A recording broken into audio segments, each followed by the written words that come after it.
Now, if I wanted to have a celebration, I wanted to enjoy the finer things of Christmas, mistletoe, and indeed wine, or go on a wonderful summer holiday, there is only one man who I would turn to, and that is you, Sir Cliff Richard. It's an absolute pleasure. How are you? I'm good, thank you. Thank you for saying some nice things about me like that. Well, it's always been a privilege. I've often said to people, you know, when we make records these days, well, any days really, if they're big hits, they become parts of people's memories.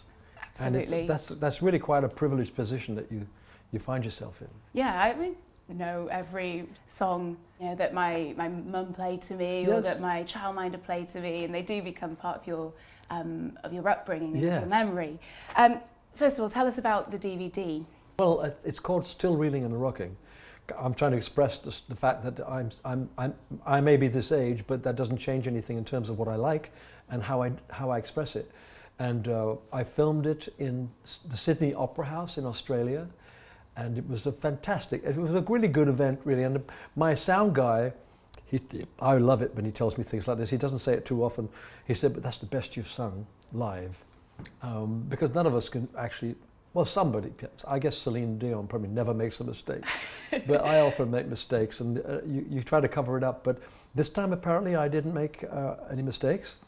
The band and I were obviously well rehearsed. We rehearsed for 2 weeks, then did the show in New Zealand for 3 days, and then came back to the Sydney Opera House and did the show. So I guess the comfort factor was there, that we actually thoroughly knew the whole thing, and I was able to relax. But even then, I have to say that when the curtain rises, there's a knot in the stomach that you cannot get rid of for 2 or 3 songs. Just wondering, will it be all right? Will I fall over? Will we sing the right notes? Will the band play the right music?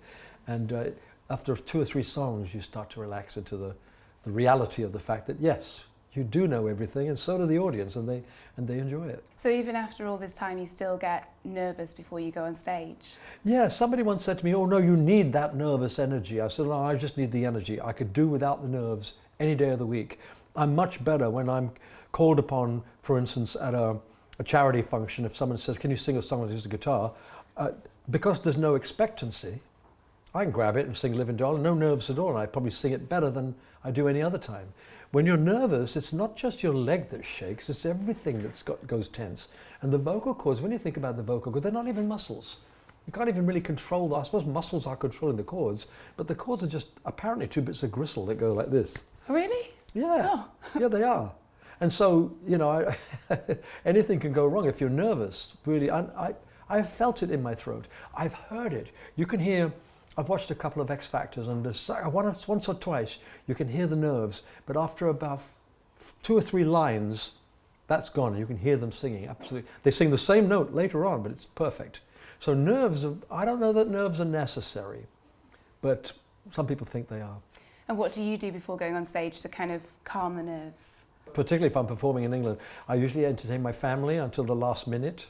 I barely have time to do my warm-up. And the kids, when there were kids, were running in and out of the dressing room. It didn't bother me. It didn't bother me at all. I didn't feel that I needed to be quiet on my own because I had already learnt it all. I knew it all. They're not going to distract me. So in that respect, I don't need to do much to start myself off. And the new routine for me in the last, say, 15 years has been to warm up my voice. It may be 20 years now, but certainly when I was young, I didn't bother warming up my voice. The Shadows and I would just go on stage, count the song in and start singing and performing it. But as I got older, I thought, I've got to be careful here now. You damage your throat. Tennis players, football players, they stretch, they warm themselves up, and then they go and do it. So I do about a 25-minute warm-up, and I sing scales and using different vowels, and I find it very beneficial. You do need to discipline yourself. Most of us lack discipline in most things.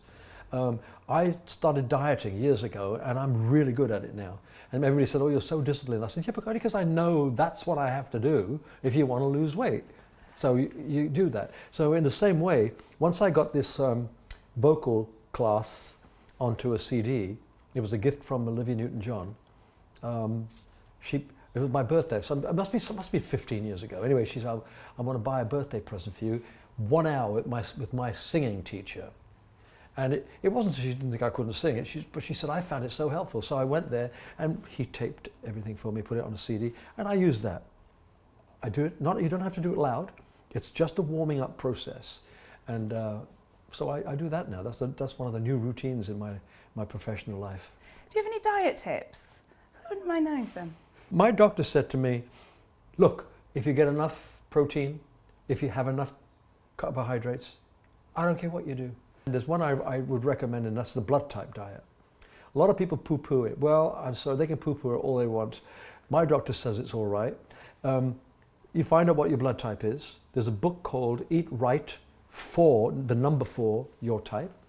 And it tells you in there what foods you shouldn't eat, what foods you should try to eat more of because they're beneficial, but mostly you'll end up eating food that is neutral for you. Okay. So I found out what I shouldn't eat and I stopped eating it. I treat myself to a steak now and then, but otherwise I stick to the routine. And I found that instead of dieting, I eat now 2 or 3 meals a day, and I eat well, but I only eat what I'm supposed to eat. Are you a béarnaise or a pepper sauce kind of guy? I like sauces of any type at all. So if I have a steak, I will have any sauce that's going. It's very saucy. I've got some incredible stats here. 3rd top selling singles artist in the UK, total sales of over 21 million in the UK, 250 million records worldwide, 3 Brits, 2 Ivor Novellas, more singles and albums to make the top 20 than any artist in history. It's incredible. Do you ever look at those stats and just think, what? Oh, wow. Yeah, when did this happen? I do, because, when the Shadows and I started, we didn't know whether rock and roll was going to last. We sang songs like, rock and roll is here to stay, but we didn't know that it would be here 55 years later for us. And we were written off as one-hit wonders. We were written off as here today, gone tomorrow. And it's only as time elapsed that we suddenly realized, well, we're still here. And we're not one-hit wonders. It was just impossible for me to then, at those days, to think about me today, because we lived from record to record and from year to year. It wasn't until 10 years went by and the Shadows were just about breaking up, I think. I think it's almost the last album we made together. We did an album called Established 58. There we were in 1968, and we called it Established 58. And it was then that I thought, wow, that's 10 years gone by, like that. And then that's the first time I ever thought that longevity was a possibility for me. And once you set your mind to something like that, you then realize that there's only one way of achieving that, is that's by continuing to work as hard as you can, doing everything that's possible to do and everything that you feel is right to do. So the rest of my career has been that. I've staunchly supported every album, every DVD I've ever done. I'm in the middle of a 3-week trip now. I'm going to talk to about 80, maybe 90 different radio and TV people. It'll be a big, heavy load for me. But in the end, if you sell your records, you can look back and think that's exactly worth it. And nowadays, of course, it's the only way we have of selling our records. Many of us now as artists don't get airplay, generally speaking. I feel I'm lucky in that the BBC have always been good to me. Yeah. So I do a lot of interviews with the BBC local stations. They will play my tracks, but you still don't get that. You need every station in the country playing your record 7 times a day, so that people hear it at least twice a day, and then after 2 or 3 days they've decided whether they like it and they're going to buy it, or they're not. But you do get some artists, in fact you get a lot of artists in the current pop charts who are getting played 7 times a day on major radio stations, and they won't last. They know they're not going to have longevity. What do you think of that? You don't know that they won't last, but I know what you mean, because in point of fact, far too many of them haven't lasted. Mm-hmm. But I do have some theories about that. I do think that the support system that we had, the Shadows and I, when we started, was much better than it is now. Business came in, businessmen came into our industry. I remember going into EMI once, years and years and years. I should never have done this, but I did. I was waiting to have a meeting, and I was walking around, and I saw this memo pad. And on it, somebody had written, spend less, sell more. And I thought, that doesn't make sense to me. It makes no sense to me to spend less and sell more. You can't do that. You have to spend as much. And sometimes the more you spend, the even more you sell. Yeah. That's how it always worked. That's how our industry was a multi-billion-dollar industry, way back, before that little memo was written. And so that sort of element changed everything. And it's really tough now. It's tough for everybody.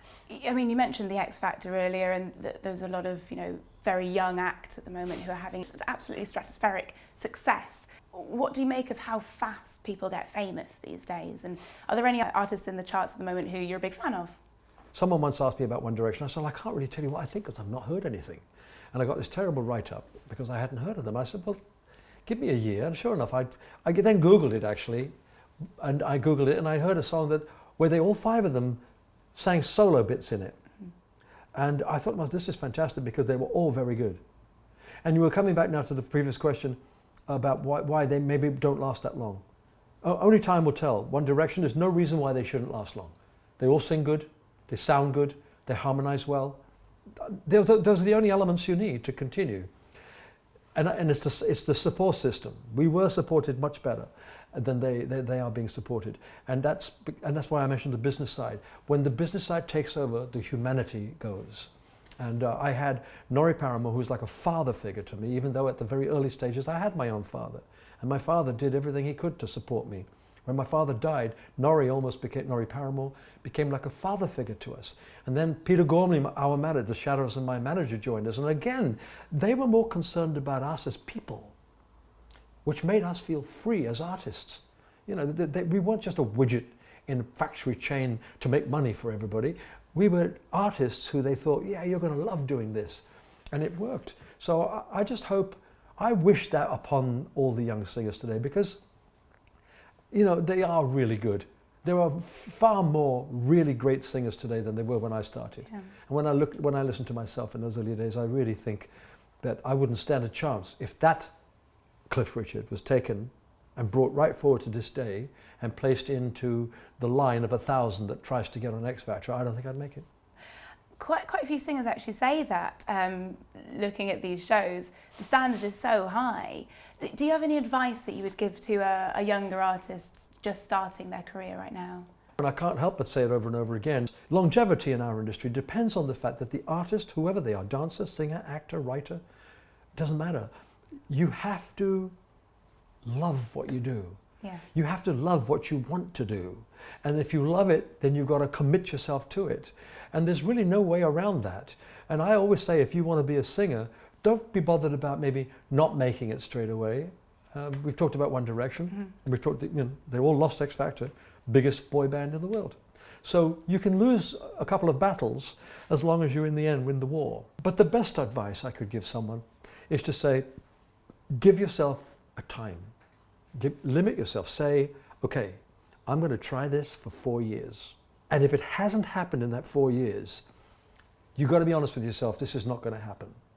In that case, get a life. Get another job. You can still sing. You can still play for your friends. You can earn money with it. Don't let rock and roll destroy your life.